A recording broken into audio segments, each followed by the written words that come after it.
opera singer learns to control his or her voice for pitch, volume, vibrato. As writers, we have to exercise some measure of control over our own voices. We've discussed ways to shift and control sentence rhythm. For today's lesson, we're focusing on two main topics: tone and diction. Let's start with tone. So quite simply, this is the writer's attitude toward the topic.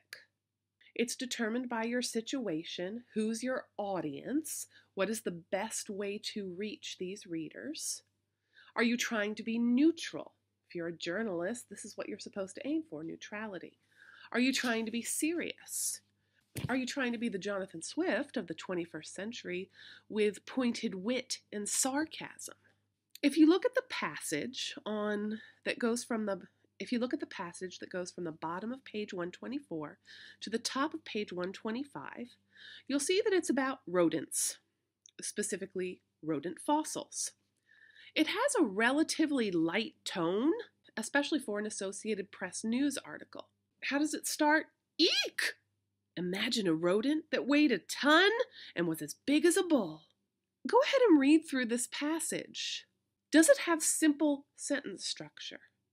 Does an easy tone, a casual attitude, prevent you from conveying a great deal of very serious information? We learn that there's been a discovery in Uruguay, that the rodent was a herbivore. Its skull is more than 20 inches long. It probably weighed a ton, plus or minus a couple hundred pounds. And it concludes, although British newspapers variously described it as a mouse or a rat, researchers say the animal, named Josepho Artigacia monesi, actually was more closely related to a guinea pig or porcupine. Now, we can giggle about this because if we picture a 3,000-pound rat, it's pretty funny. But the sentence structure is not simple. The book says the author's use of the imperative invites our participation, our agreement. His choice of details keeps us interested. Tone can go a long way towards capturing your audience. How is tone different from diction? Where tone is the writer's attitude, diction boils down to the choice of words. And here, a couple of definitions are useful. The denotation is the literal dictionary definition. Denotation, dictionary, DD. Connotation is the overtone, what the word means to us emotionally or its meaning in context. Connotation, context, CC. A good example would be a word like mother. What's the literal dictionary definition of this term? When you look it up, you're likely to see something about the female member of a species capable of producing offspring. But what about the connotation? When you call someone a mother, what are the overtones, the meanings in context? We often think about care and concern and love, things that aren't in a literal definition. So often we have to be very careful of our choice of words. Overuse of a thesaurus. When we use a thesaurus, we might have a pretty good approximation of a word's denotation, but the connotation might not be what we had in mind. Here's an example from Group Discussion 1 on page 129 of our textbook. These words have denotations that are very, very similar, if not identical. However, they have different connotations. Take a few minutes to think about the connotations you have for these words. In what context would you use one and not the other?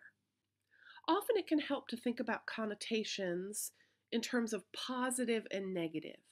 It can be hard to really explain these slight distinctions, these overtones, these contextual factors. we know, we instinctively feel, well, this word has a positive meaning, whereas this word is more negative. Is it a good thing to be cocky? Well, it depends, but in many situations, in many contexts, being cocky is negative. The connotation isn't so great. Confident doesn't have the same negative overtone. Would you rather be known as being careful, stingy, or thrifty with your money? All three basically mean that you aren't going to spend much. But don't they have different connotations? How often do you slumber versus sleeping or snoozing? As early as fourth grade, if we look at the standardized exams given in the state of Texas, students are asked to choose more precise synonyms, more fitting words for the context of a passage on the STAR exam. So these are things to think about. This is another idea for vocabulary lessons. Have students look up not only a word, but also find two quote unquote synonyms and then talk about the different denotations and connotations. Just because slumber, sleep, and snooze are synonyms, they don't mean exactly the same thing to different audiences. A few words of caution about diction. You don't want to be too formal or too informal. When you're writing a letter of application for a job, you don't want to say, hey, saw your job ad on monster.com and I thought I'd, drop you a line. At the same time, you don't want to lose your personal voice. You don't want to sound like a robot. Don't use big fancy words unless you typically do, because your audience might see you as cocky, not confident. And beware of too much use of your thesaurus. You don't want to end up with a pile of meaningless words. So let's look at two examples, and I've written them to be kind of extreme. Read this passage to yourself.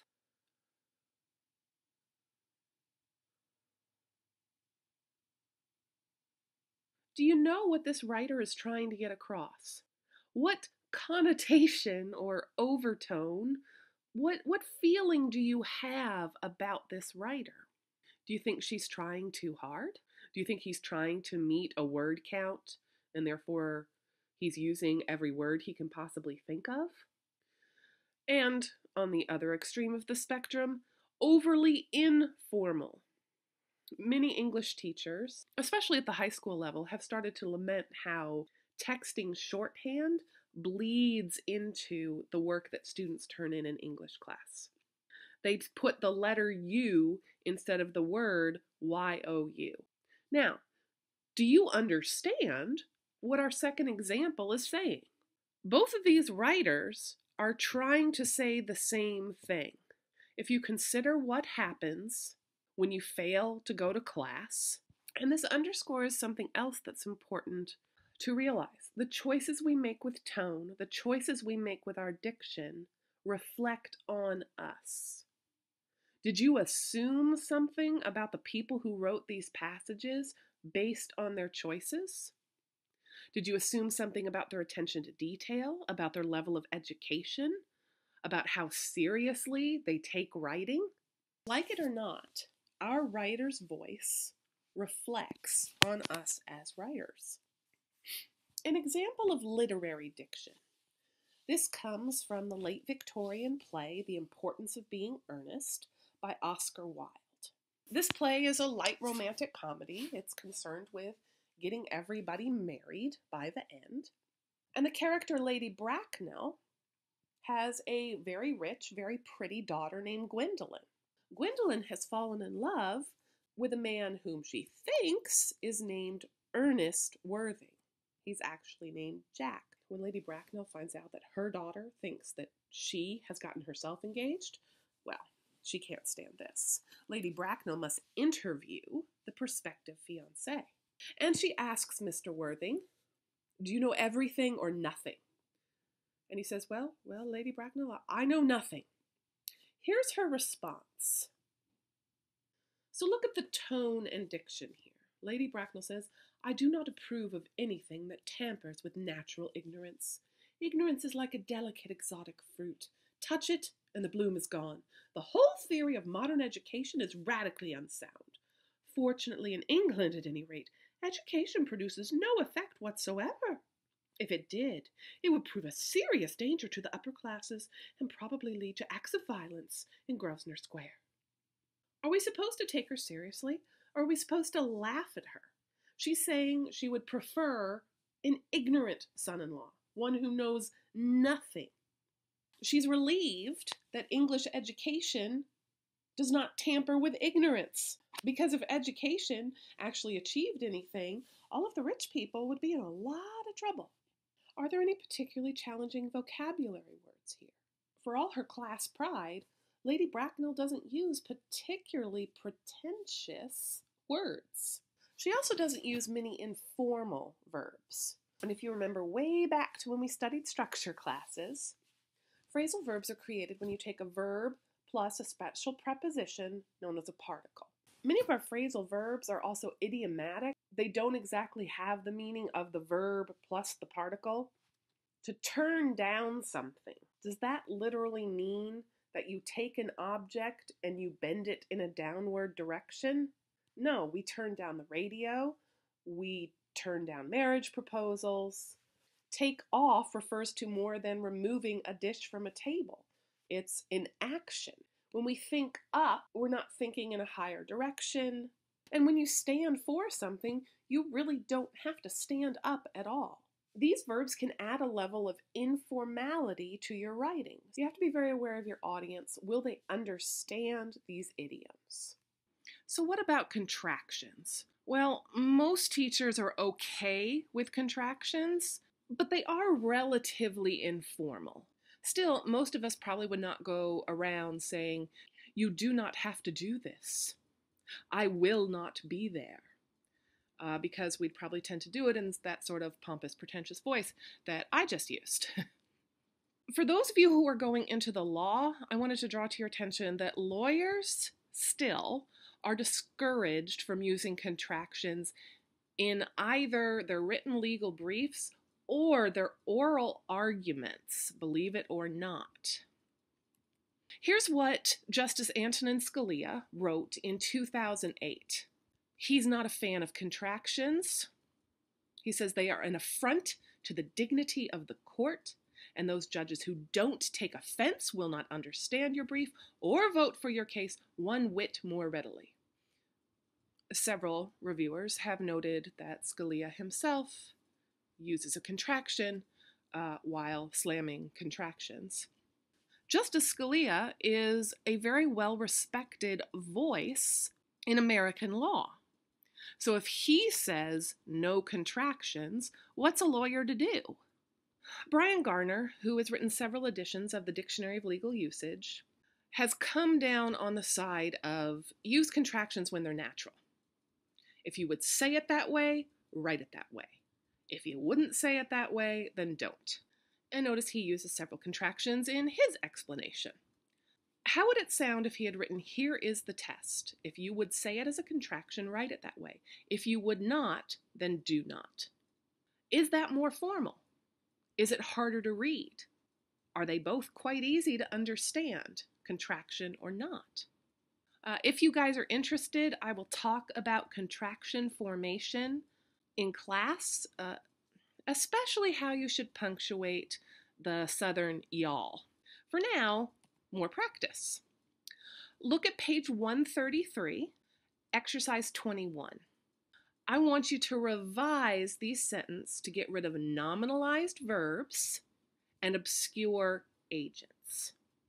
And I'd like you to go ahead and complete numbers 3, 4, and 5. As the directions say, remember to ask yourself, who is doing what?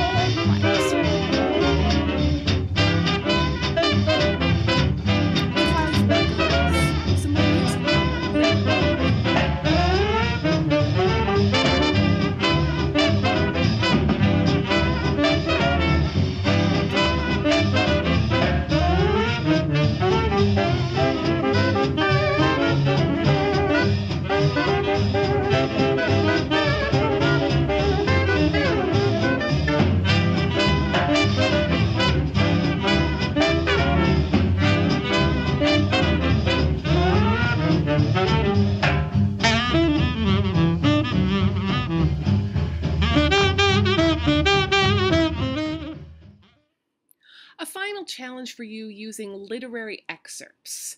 Two authors known for the control of their voice. One is British novelist Jane Austen, author of Pride and Prejudice, Emma, Northanger Abbey, Persuasion, novels about young women who need to find husbands. And the other excerpt comes from the 20th century, an American novelist John Steinbeck, who you may know best from Of Mice and Men or The Grapes of Wrath. They're both known for different things. Austen is known for her wit, her careful word choice, whereas Steinbeck is known for being straightforward and direct.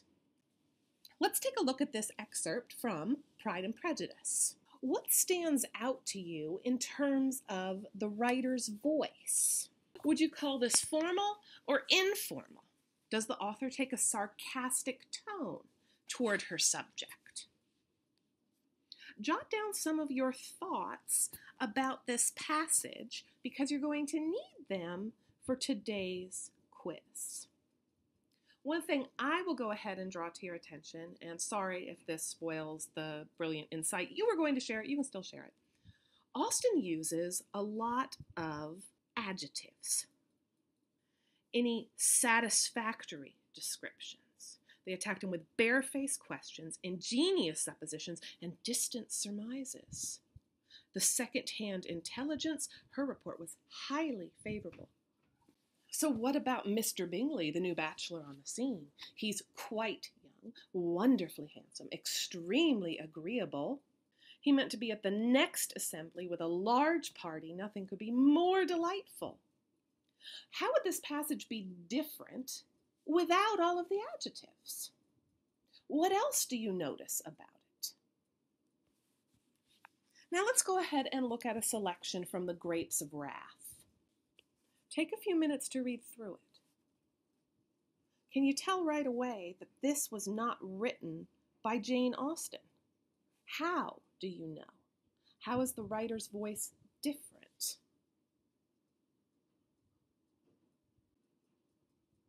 Do you see many adjectives here? What about cohesion?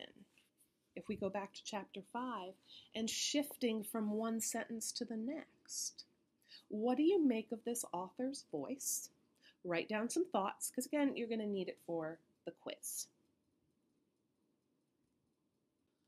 One final topic, this is not from your book. It's an exercise that you can do with your own essay, or you can ask students to do with their own papers to see how have they varied their sentence structure. Do they have a very predictable, boring, monotonous voice, or is it more lively and unexpected? So you take a piece of paper and you divide it into 3 columns. Your opening words, your verbs, and then the length of the sentence. If you want to do a complete SOS, you would write this down for every sentence in an essay. I challenge you to do this. Pull out an essay you wrote last semester or an essay you're working on. Write down the opening words. What verbs are you using? How long are your sentences? What this helps you do is identify any redundancy. Are you opening all of your sentences with although? Are you using the verb said, argued, said, argued? Maybe you need to mix it up a little bit. Why should we worry about sentence length? If all the sentences are the same length, our readers get into a rut. The rhythm becomes very predictable. It can put us to sleep. So you want to make sure that you have a variety in length. I did this SOS on the Steinbeck passage. What does this draw to your attention about Steinbeck's voice or style? Do you think this is useful? Would you use it? I personally had to use it when I was in high school. Would it be appropriate for junior high students? Do you think high school students will be bored and wonder why they're even doing this? I'm sure by now it's hard to forget that you have a quiz for every class, but don't forget to take it. And just to remind you, this quiz is going to ask you about the passages from Jane Austen and John Steinbeck and what you think of these writers' voices.